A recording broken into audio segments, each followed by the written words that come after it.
Hello everybody and welcome to this tribute to Rory Gallagher, Ireland's first rock star who died this week at the age of 47 in a hospital in London. I first came across Rory Gallagher when he fronted his band Taste in 1968 when they supported British supergroup Cream at their farewell gigs in London.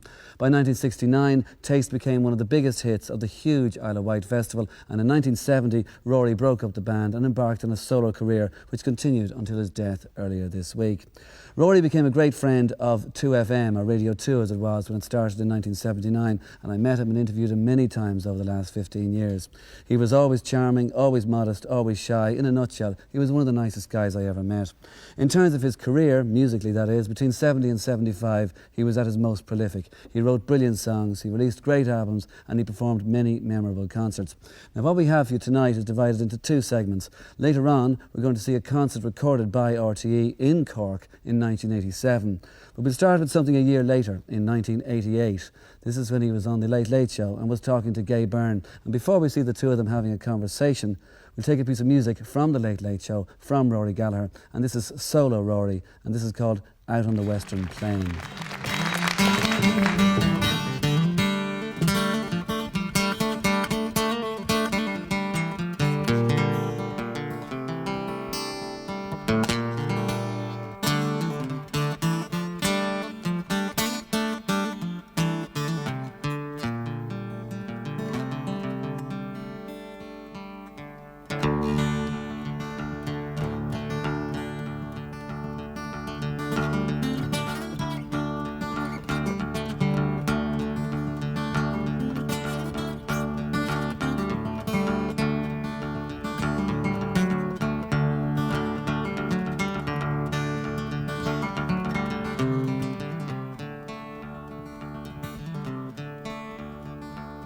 Now when I was a cowboy out on the western plain, when I was a cowboy out on the western plain, well, I made $500,000 working hard on the bright rain.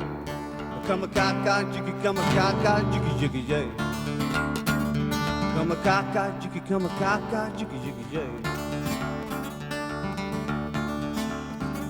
What was the greatest battle ever on the western plain? What was the greatest battle ever on the western plain? Is when me and a bunch of cowboys rode into Jesse James. Come a cock jiggy, come a cock jiggy jiggy yay. Come a cock jiggy, come a cock jiggy jiggy yay. Now when me and a bunch of cowboys rode into Jesse James, when me and a bunch of cowboys rode into Jesse James, bullets were flying just like a shower of rain. Come a cock jiggy, come a cock jiggy jiggy yay. Come a cock jiggy, come a cock jiggy jiggy yay. Look out, Jesse.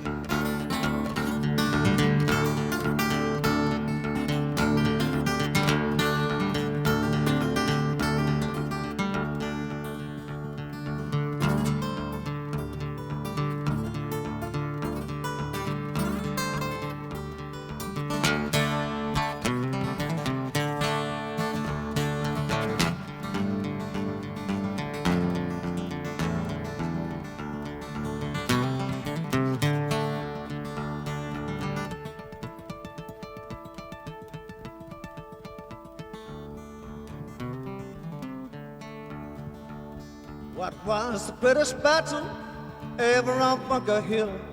What was the greatest battle ever on Bunker Hill? It was when me and a bunch of cowboys rode into Buffalo Bill. Come a cock jiggy, come a cock jiggy jiggy yay.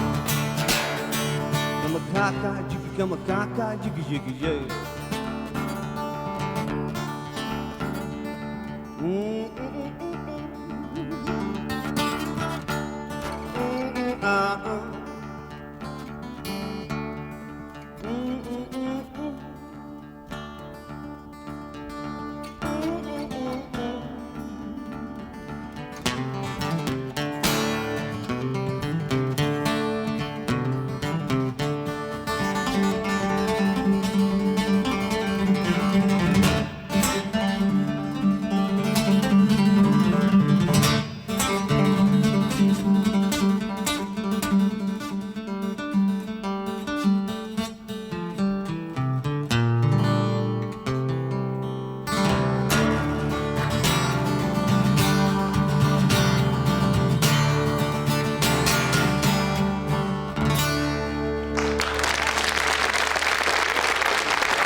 Olympia for 4 nights, starting the 17th, and then you're in Belfast and Limerick and Galway and Cork, and then you're off on a UK tour. That's right, indeed. You're a busy little lad, aren't you? Oh, well. This guy was born in the Rock Hospital in Ballyshannon. Is that what they call it? I believe so, yeah. I don't remember it myself, but... I believe the hospital is still there as far as I know, but they didn't put the plaque up yet, you know, so... Any day now, Rory, any day now. Working at So it, how yeah. come you went to live in Cork then? What was that all about? I don't know. Various reasons, but that's where I grew up really and went to school. But I spent time in other parts of Ireland as well. And no harm done, because you end up with a nice, you know, need to travel, and I like the gypsy lifestyle, so it suits me fine. At what stage did you start tinkering with guitars? And 9 years of age. was it 9? Yeah, I had a ukulele with a picture of Elvis Presley on it when I was 6 or 7. And Ukulele should have had a picture of George Formby on it, I would have thought. it was a plastic instrument from Woolworths or something like that. I see, yeah. But I kind of knew from seeing Elvis Presley and hearing Big Bill Broonzy and Leadbelly on the TV and the radio that that's where I was aiming at. But the first wooden guitar I was 9, so I'm afraid I inflicted myself on everybody from there on in, so there you are. And was the music in the family, Rory? Was your dad Mar? Yeah, my father was a very good accordionist, my mother's a good singer, and both sides are fairly musical, which is usually the case in this country anyway, you know. Yeah. They encouraged you or tried to keep you back? Or? No, I was encouraged, but I was more interested in American roots music really than Irish traditional or opera, which you might hear at home or something. But I had this sort of great love of sort of Leadbelly and these travelling musicians in America. And when you're hearing those on record, it's extraordinary that you would have been listening to Leadbelly and Big Bill and all of those. That's where I came in as well. Yeah. You know, originally. Yeah. Well, on the BBC, they used to play on jazz programs. Blues and folk was then. It wasn't like rock and roll blues, or AFN, for instance, the American Forces into all Network. of that, yeah. yeah. And of course, people like Chuck Berry and Lonnie Donegan didn't hurt either, or Buddy Holly, Eddie Cochran. They all, you know, at that stage, just to see somebody playing a guitar and singing was enough to just switch me on. You know, I wasn't too snobby about it. You know.